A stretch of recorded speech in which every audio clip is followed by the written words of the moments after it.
A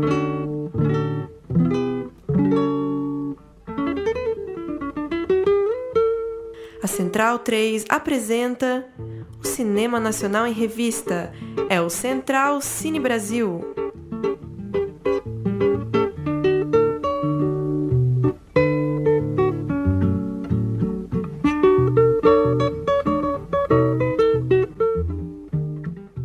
Alô, amigo ouvinte da Rádio Central 3, está começando mais um Central Cine Brasil, de volta após o recesso da Copa do Mundo, para gravar o nosso programa de número 103. Eu sou Lucas Borges, como vai Paulo Silva Júnior?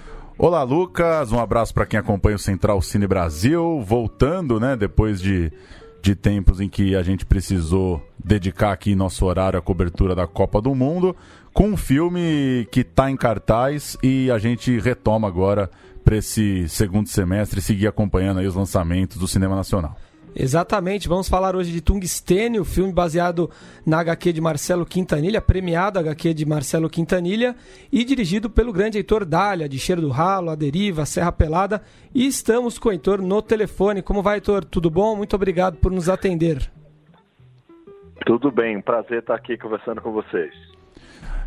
Heitor, inevitável a gente falar da questão da adaptação, uma adaptação muito fiel. Imagino até que quem conhecia já o livro, né, a HQ, deve ter ficado muito impressionado com a fidelidade, né, com a forma com que a direção, a linguagem, o roteiro, enfim, foram bem fiéis à história do Marcelo. Eu queria que você falasse primeiro sobre essa escolha, se você pensou em bancar isso desde o começo, se essa história te indicava que dava para bancar isso, enfim, é um assunto sempre muito interessante imaginar como que a cabeça do diretor funciona a partir do momento que ele vai fazer uma adaptação, né? Sim, toda adaptação, na minha opinião, ela, de alguma maneira, ela homenageia a obra de origem e, ao mesmo tempo, ela atrai a obra de origem, porque ela vai se transformar em outra coisa que não é a coisa que deu origem a ela. Então, assim, é sempre um jogo, assim, interessante ver o quanto você quer se aproximar do material que originou o filme que você está fazendo, ou o quanto você quer pegar aquele material de origem como ponto de partida, e não como ponto de chegada. No caso do Tungstênio, a gente entendeu que era melhor se aproximar da obra, porque ela era uma obra muito engenhosa na estrutura narrativa, com estrutura de cortes, de montagem muito interessante para um quadrinho. Tematicamente era uma obra também que tinha muitos temas muito relevantes, né, que traduzem muito do Brasil de hoje. E a linguagem dos quadrinhos é uma linguagem que de alguma maneira, é uma linguagem próxima do cinema, porque ela tem imagem, ela já vem com indicação de plano, de montagem. Então, assim, não foi difícil chegar à conclusão que, nesse caso específico, seria bom uma aproximação total da obra. Assim, foi o partido que eu procurei, como traduzir a força daquele quadrinho e os movimentos que estavam ali no desenho parado para a tela, para o 24 quadros por segundo, para o movimento que o cinema tem. Foi esse o meu raciocínio e foi essa a nossa aposta nesse filme.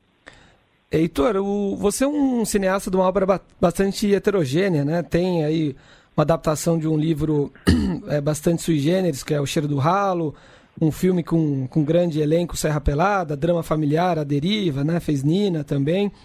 Eu queria saber que desafios te apresentou adaptar uma HQ para o cinema, o que você aprendeu, enfim, o que surgiu de novo para você dessa experiência?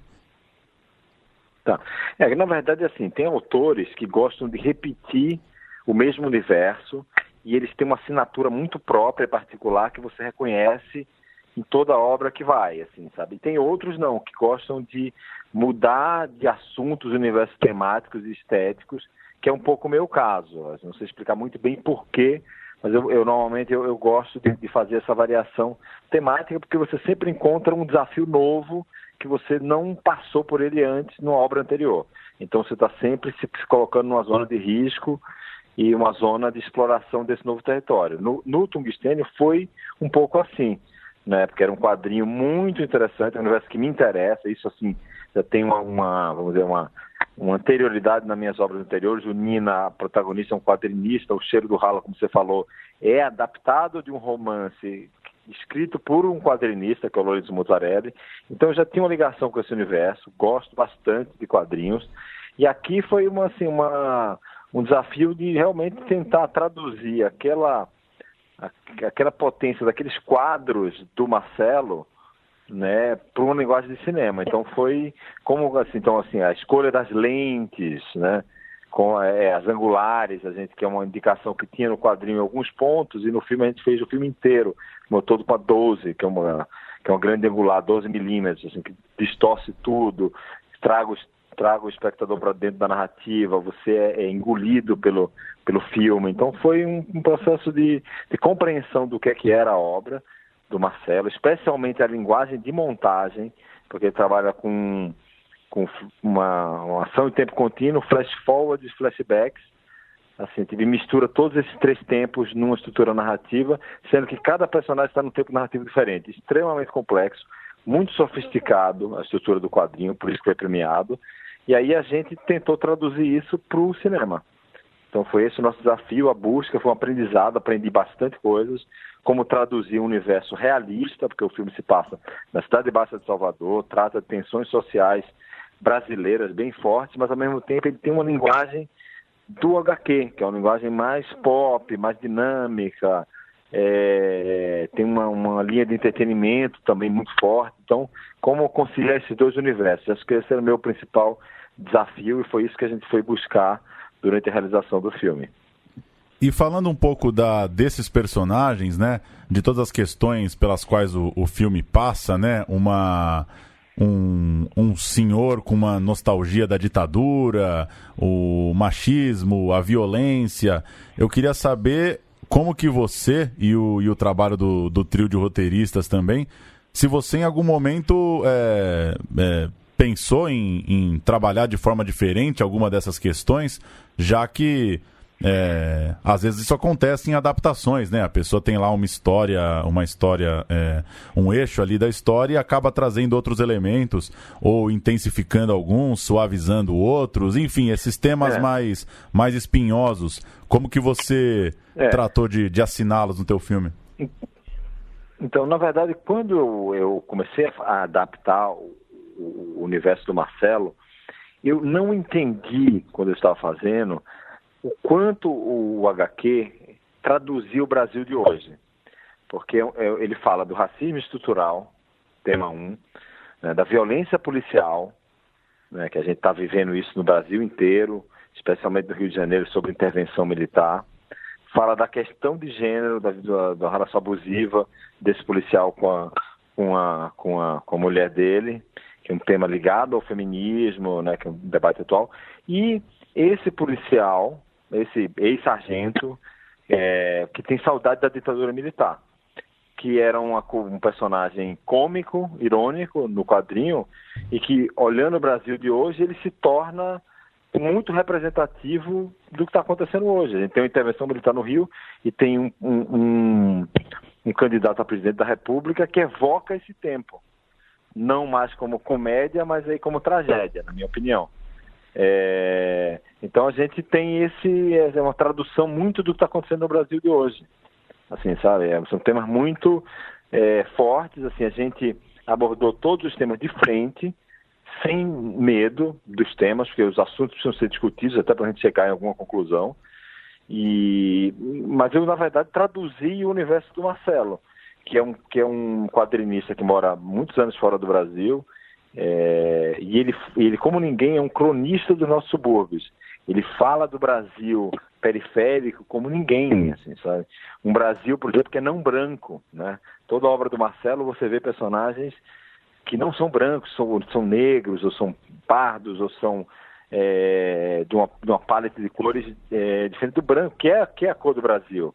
Essa miscigenação, essa mistura, né, que a gente tem, e que é muito pouco vista, muito pouco representada em geral, na nossa teledramaturgia, no nosso cinema, no nosso teatro. A gente representa pouco o Brasil de verdade. Você até tem vários filmes que tratam disso, mas não é assim a tradução hegemônica, por isso que a gente vê pouco.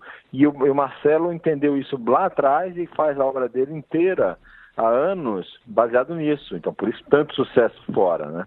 Então, a gente abordou essas questões do Brasil de hoje de frente. Claro, a gente fez modificações para um lado ou para outro, mas muito perto do quadrinho. O desafio era não sair dele, se manter ao redor desse universo proposto pelo Marcelo. Foi essa a nossa aposta e a nossa busca. Eu acho que a gente conseguiu fazer um filme que traduz muito esse momento de tensões sociais e de explosão que o Brasil vive hoje. Sobre a fotografia do filme, Heitor, você cogitou fazer um filme em preto e branco, né? E acabou que o filme acabou seguindo um caminho bem diferente. O céu, o mar de Salvador, né? Cores bem destacadas e bonitas, acaba se tornando um ponto alto do filme, a decadência ali da arquitetônica, né? Da Cidade Baixa em Salvador. Como é que você saiu dessa possibilidade do preto e branco para o que foi apresentado no filme? O preto e branco é sempre uma tentação, né? Porque eu nunca fiz um filme preto e branco, morro de vontade, farei uma hora, mas ele é muito complexo, porque assim, ele é uma escolha estética muito forte, que às vezes você toma por alguma razão. Não sei porque o Marcelo, às vezes é uma razão econômica, às vezes é uma questão puramente estética, assim, só que assim, é uma história realista que se passa na Cidade Baixa de Salvador. E a vida, como a gente conhece, a vida real, tem cores. Ainda mais o Nordeste, tem cores exuberantes, entendeu? E aí, assim, meu desafio foi, assim, tipo... E também, assim, até por uma questão, né, de uma audiência, um filme feito em parceria com a Globo, vai para a TV aberta, assim, tipo, o preto e branco reduz muito, né, assim, a audiência e tal, mas não só por isso, assim, foi mais uma impossibilidade, ou uma escolha, que poderia ter sido preto e branco, de traduzir aquela Bahia. Mas era uma Bahia também um pouco mais densa. Você vê, essas cores são fechadas, tem um azul, é mais frio, uma Bahia mais fria, mais densa. A gente se baseou em alguns fotógrafos que fizeram ensaios sobre a Bahia, que fotografaram aquela geografia humana e social, e aí a gente optou por aquele caminho de fotografia, que dá ao filme uma beleza visual e que, na verdade, traduz a realidade do local que a gente estava filmando. Então, assim, foi essa a escolha da cor e como a gente abordou a cor no filme. E dentro dessa ideia de um filme que quer alcançar um público grande, um filme pensado também para a TV aberta, queria que você comentasse a escolha por uma narração em off e de uma voz conhecida, ao menos para quem acompanha o cinema nacional, para quem acompanha a televisão também, mas enfim, a escolha dessa narração, como que você acha que ela dialoga com com a estética e com como o filme vai ser encarado pelo público? Assim, o narrador, na verdade, ele vem do quadrinho, é um narrador machadiano, que é um narrador irônico, é um narrador vira-casaca, que ele muda de pessoa narrativa, ele torce por um personagem, ele torce por outro, ele é sarcástico, ele é irônico, ele se solidariza com os personagens, mas ele ironiza também, ele tira sarro, ele sacaneia. Então, assim, é um narrador muito não confiável, que já vinha do quadrinho. Eu gostava muito desse narrador, um narrador que você não pode confiar nada, porque a maioria das narrações, você é um narrador, alguém que pega a sua mão para contar uma história, e alguém que você confia e que te conduz na narrativa. Esse é um narrador que você não confia nada nele, você confia nele menos ainda do que nos personagens, que também não são nada confiáveis. São pessoas que estão ali na beira da sobrevivência, com códigos morais muito elásticos, muito estéticos, muito complexos, e o narrador menos ainda. Então, assim, a gente optou por ser um narrador irônico, assim, o Milen, que é o ator que fez a narração, é um ator que eu adoro, que já trabalhei antes, e que tem uma voz muito poderosa, e ao mesmo tempo ele tem uma malandragem, essa ironia que o narrador, né, como estava esboçado no quadrinho, pedia. Então eu tentei fazer uma tradução do que o quadrinho me inspirou, e o Millen foi vamos dizer, uma escolha natural, assim. Como o público vai receber isso, assim, nas sessões que a gente fez, né, assim, as pessoas curtem o narrador, tem gente que estranha um pouco, porque é um narrador também muito invasivo, também, mas ele funciona na narrativa, e como tem um recorte de mudanças temporais muito abruptas com esses flashbacks e flash forward de ação em tempo contínuo que se entrelaçam, sem ele o espectador ficaria muito perdido. Então ele é uma ferramenta narrativa muito importante para que a história se sustente em pé. E é uma coisa que veio do quadrinho, então eu segui, e acho que funcionou lá e funcionou aqui. Como a gente já falou, o seu cinema é muito heterogêneo, né? E você já disse que gostaria de fazer um filme em preto e branco, por exemplo. Queria saber que outro tipo de cinema, o que mais te desafia a dirigir, a ser diretor. E queria saber também o que você acha que é o ponto em comum no teu cinema, o que, de certa forma, dá para apontar como algo que está presente em toda a sua filmografia. Sim, eu acho assim, que o que leva um diretor a escolher um tema são razões mais variadas. Às vezes é o acaso, você esbarra com a história, você tem uma ideia e alguma coisa acontece por acidente, outras não, é uma coisa que você realmente tem uma paixão por aquilo. Então, assim, eu acho que é muito, assim, depois de cada dia mais eu penso que o cinema tem que fazer uma tradução do entorno e do mundo que a gente vive para ele ter relevância. Então, você tem que traduzir mais ou menos o que está perto. Agora, tem vamos dizer, um ponto de ligação, talvez, nos filmes. Eu gosto de anti-heróis, assim, sabe? Tipo, eu entendo que a melhor representação da vida, apesar de não ser só isso, né? Como na literatura, por exemplo, eu gosto de Machado de Assis, Dostoiévski, Balzac, são autores que foram muito críticos com o ser humano. Então eu gosto desses personagens meio que estão em situações limite, na beira da marginalidade, de alguma maneira, complexos, contraditórios, são bons e são maus. Então, assim, acho que isso você pode pegar em todos os filmes, eles têm mais ou menos essa característica. São seres humanos muito falíveis, muito complexos, e cada um com a sua jornada, com seus desafios, com suas escolhas morais, mas me interessa esse tipo de personagem, assim, esse é um ponto, acho, talvez, de ligação. E outro ponto é que também eu acabo me atraindo também por partidos estéticos muito fechados e muito rígidos, assim. Meus filmes têm uma preocupação estética bastante grande, apurada, assim, que é uma coisa que às vezes não é nenhuma tradição, por exemplo, do cinema nacional, assim, a gente não tem isso tão forte na nossa cinematografia, né? Você tem a preocupação estética, assim, não é tão levada a primeiro plano, outras questões se veem em pauta, né? Eu tenho isso forte nas minhas escolhas. Eu gosto de fazer filmes que têm esse apuro visual, assim.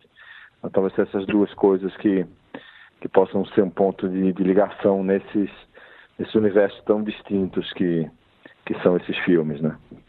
E pra gente fechar, Heitor, queria que você falasse filmes nacionais aí, suas referências, sejam elas mais antigas ou até alguém na contemporaneidade, e quem que você considera aí seus irmãos de filmografia, irmãs e irmãos, quem que, a hora que a gente for olhar de forma mais panorâmica o cinema nacional contemporâneo, onde que você dialoga mais com os filmes de quem?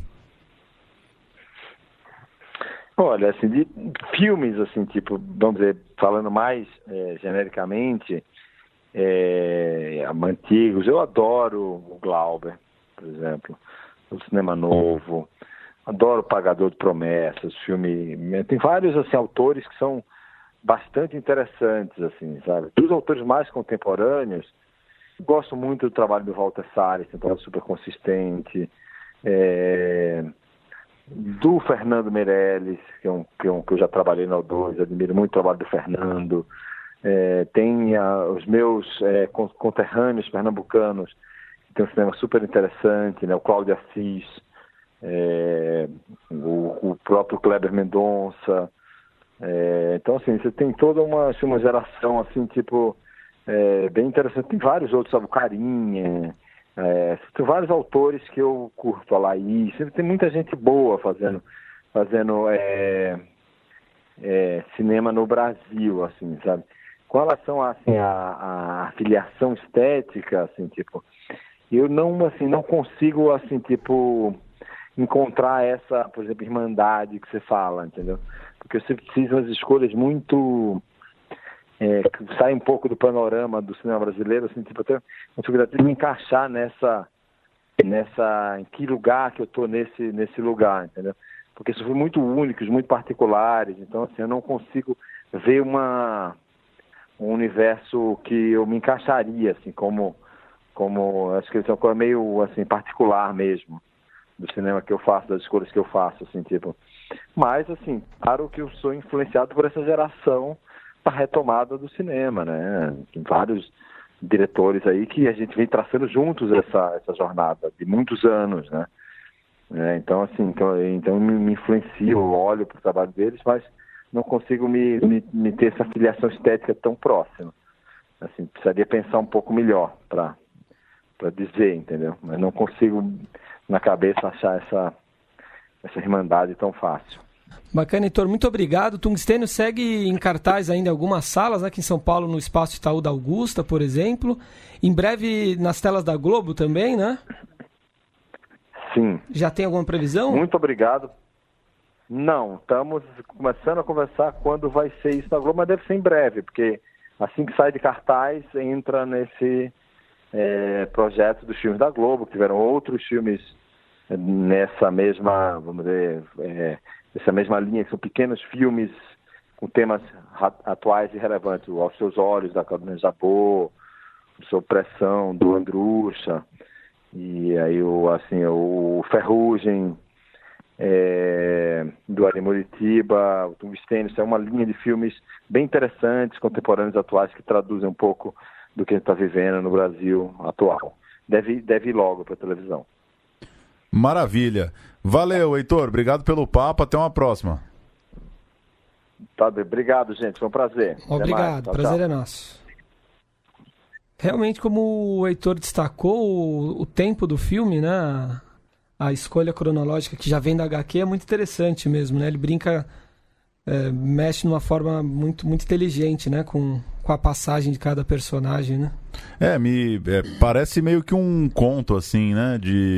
No sentido em que não há muita apresentação de personagens, né? O filme se passa num evento ali muito rápido, sim, né? Num encontro em que cada um já tá atravessando a vida do outro e você não sabe direito da onde vieram, bastante, né? Bastante frenético. Né? Eu gostei bastante da linguagem do filme, assim, sim, gostei da narração do Millen. Talvez, eu entendo o que ele diz sobre a coisa do anti-herói, né? Talvez eu... não sei, talvez eu fiquei esperando alguma redenção diferente, sim, que não acho que é um problema, mas eu estava imaginando que a história poderia ir por outros caminhos, assim, mas talvez foi algum sinal do filme que me indicou algum tipo de redenção, sim, sim, ou de sinal, ou de luz, né? E no fim acho que o filme é mais nesse tom dos anti-heróis, mesmo como ele falou, né? Faz todo sentido e é muito interessante, né? Fazer cinema com essa forma, contar histórias, né, com personagens imperfeitos assim, mas se fosse apontar o que eu não gostei, eu acho que diria que, não sei, os personagens não me atraíram tanto, não achei personagens tão interessantes assim, mas o filme de fato muito bonito e tem uma linguagem muito interessante, né? Eu gostei assim da estética, assim, da linguagem como um todo, sim, né, da cara do filme, acho que ele agrada. O filme é curto também, né, é bem ágil 20, e curto, né, o que eu acho que não agrada a todo mundo também, né, eu li algumas críticas, essa coisa de adaptação né, tem os dois lados, né, muita gente acaba achando que pode ser uma muleta, né, só porque é um HQ, vai fazer um filme com corte ágil, com essa... uma pílula ali, né? Pois é, a forma com que a câmera às vezes paralisa e o narrador, né? É como se ele fosse construindo com quadros do HQ, sim, mesmo, sim, né? Mas acho que o saldo final é bem positivo, assim, do filme. E é curioso essa última resposta, né? Eu gosto muito dos 3 outros filmes, né? Gosto mais do Cheiro do Ralo e do A Deriva, desses que a gente citou mais.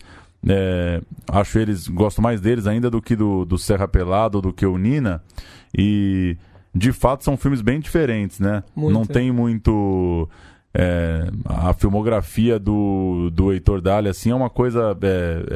toda picotada, né? Não é muito uma curva como é o próprio Kleber Mendonça ou o Cláudio Assis que ele citou, que são conterrâneos dele, né? Eu acho que ele tá realmente num pote, sozinho num pote, assim, separado, né? Da filmografia nacional. Porque tem essa pegada dos pernambucanos mesmo, né? Mas ele não... Não à toa faz um filme... fora de uma Salvador de cartão postal bem visceral, né? Sim. Acho que tem muito... nitidamente não é um cara do filminho enlatado mesmo, pronto, do filme de apartamento que a gente tanto reclama aqui de São Paulo, né? Mas também não vai para esse caminho, né, de que alguns diretores de Salvador ou de Recife ou do Rio de Janeiro vão, assim... E também faz um filme que trata de criminalidade, de periferia... Mas sem aquela coisa também do filme de favela também. É bem sem próprio, né? Sim, é muito bom, né? Que exista alguém com as características dele, né? Um filme que acho que tem essa coisa visceral, mas é bem pop ao mesmo tempo, né? Sim. Bem próprio do que os quadrinhos podem ser mesmo. Sim, traz a vida de uma forma bem real e cotidiana ali, mas alguns temas até rotineiros, né? E de adaptações de HQ, mais 2 vão vir por aí, né? Pela frente, até o final do ano, né? Tem o Doutrinador, que é baseado no HQ do Luciano Cunha, é uma espécie de justiceiro, né? Político, acho que sai... Eu não li o HQ, mas a história se trata de uma pessoa que sai limpando aí governantes brasileiros corruptos, acho que agrada a muita gente, né? A sinopse vai ser dirigido por Gustavo Bonafé e Fábio Mendonça, com Eduardo Moscovis, Marília Gabriela, atores famosos aí no elenco. E em dezembro tem o filme da Turma da Mônica, com Daniel Rezende também. Saíram as primeiras fotos aí e teaser, parece ser uma coisa bem... Live action, né? Parece ser... Vai chamar a atenção porque a Turma da Mônica é um ícone aí para uma... Eu ia falar para uma geração, mas para mais que uma geração, né? São algumas gerações que... Segue sendo, que leram o gibi, né?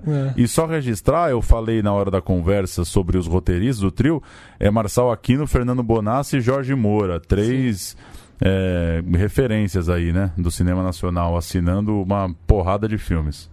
É isso. Falar das outras estreias, hoje, 19 de julho, uma quase dupla... Filme do Marcos Baldini, uma comédia com Tata Werneck e Cauã Raymond. Eles, como o título diz, né, eles fazem uma dupla, né, não é um casal, uma dupla. E, enfim, 2 personagens bem midiáticos, né, bem diferentes também. Tem uma brincadeira aí, né, de que a Tata Werneck é apaixonada pelo Cauã Raymond, ela mesma alimenta isso, acho que faz parte do sketch dela, da né? brincadeira ela é dela, apaixonada por ele. Nas apresentações do filme ela sempre brinca muito, né?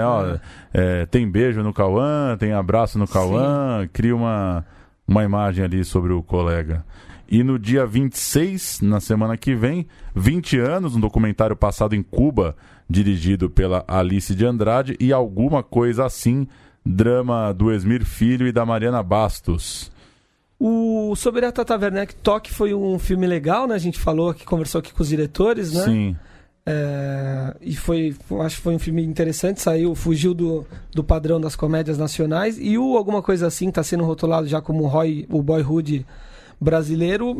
Curti o trailer, achei interessante também. Era um curta, né? E aí depois de alguns anos segue a trama ali dos 2 personagens principais, sim. né? Esqueci o nome da atriz, que tá em...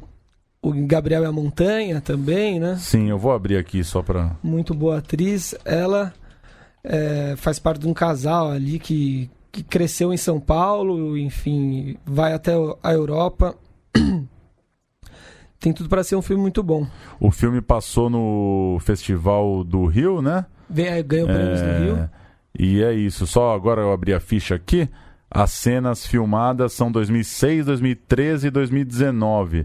É a Caroline Abras e o André Antunes. Eles são amigos da adolescência, se distanciam, se juntam de novo, aquela coisa de encontro e desencontro de um tempo real, né? Já que foi filmado num intervalo aí são 3 épocas em 10 anos, né? Sim.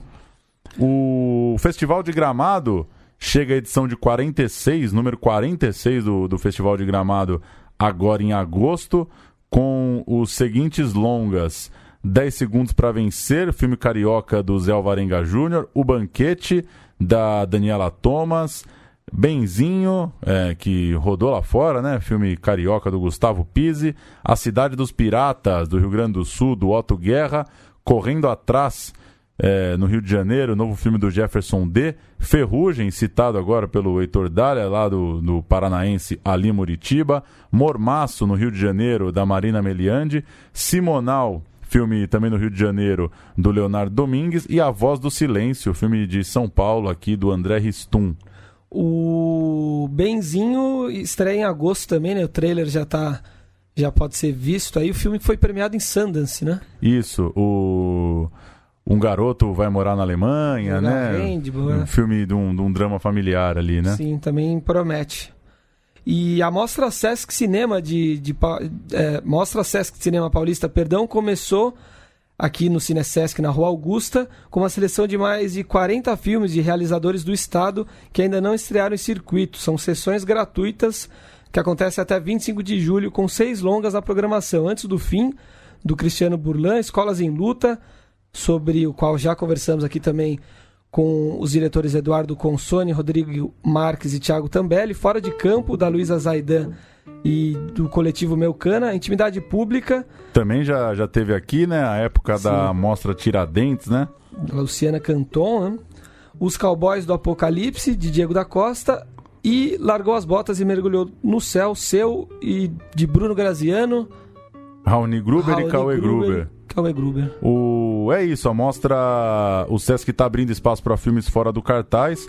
O nosso documentário Largou as Botas e Mergulhou no Céu tem exibição domingo, 10h30 da noite, e terça, 5 da tarde, no Cine Sesc.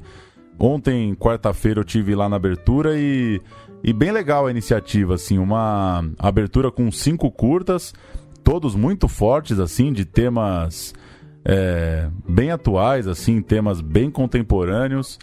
E uma grande iniciativa do Sesc aí, realmente, 40 e poucos filmes, sessões gratuitas, e dá espaço para filmes que não conseguem estrear, né? É bem interessante, eu acho que tem um recorte bem legal aí para quem conseguir pegar as sessões no Cine Sesc, vale a pena. A primeira edição dessa mostra, né? É a primeira? Eu acho que não. Eu tenho a impressão, eu posso pegar a informação no próximo programa e falar direito, mas que já existe essa ação em vários estados, mas talvez que agora deixou de uma forma mais... Se reuniu... não é a primeira vez que abre espaço para filmes independentes e tal, talvez com essa roupagem assim... Com um número maior de filmes reunidos, né? Segundo falaram na abertura ontem, foram 170 e poucos inscritos, entre longas e curtas, tem uns 40 e poucos selecionados... Muito menos longas, né? Até porque a maioria dos longas são feitos com edital e já com planejamento de estreia, né? Curtas são muito maior número, mas é isso. Acho que boa sacada do Sesc aí de tentar abrir espaço para filmes que não têm amarração, que não conseguiram se colocar no circuito. E no dia que termina, né, essa mostra do Sesc, começa o Festival de Cinema Latino-Americano, 25 de julho, quarta-feira, com a abertura, a tradicional abertura, né, no Memorial da América Latina, com o Correndo Atrás, que a gente acabou de citar, do Jefferson D. Esse é outro grande programa paulistano aí, né? A abertura lá no Memorial e as sessões do Festival de Cinema Latino, sempre uma seleção gigantesca. A gente pode falar semana que vem aqui, dar algumas dicas aí dos longas nacionais, porque o Festival Latino realmente é grande, né? Retrospectivas, inclusive já está começando, antes mesmo do dia 25, exibições de alguns curtas, enfim, é um dos grandes festivais aí, vale a pena entrar no site lá do Fest Latino e dar uma conferida. Com certeza. É isso, Lucas. É isso aí, na semana que vem estamos de volta. Retomando o Central Cine, depois da paradinha da Copa, e também com seguindo aí de novo as estreias do cinema nacional. É isso aí. Valeu. Um abraço.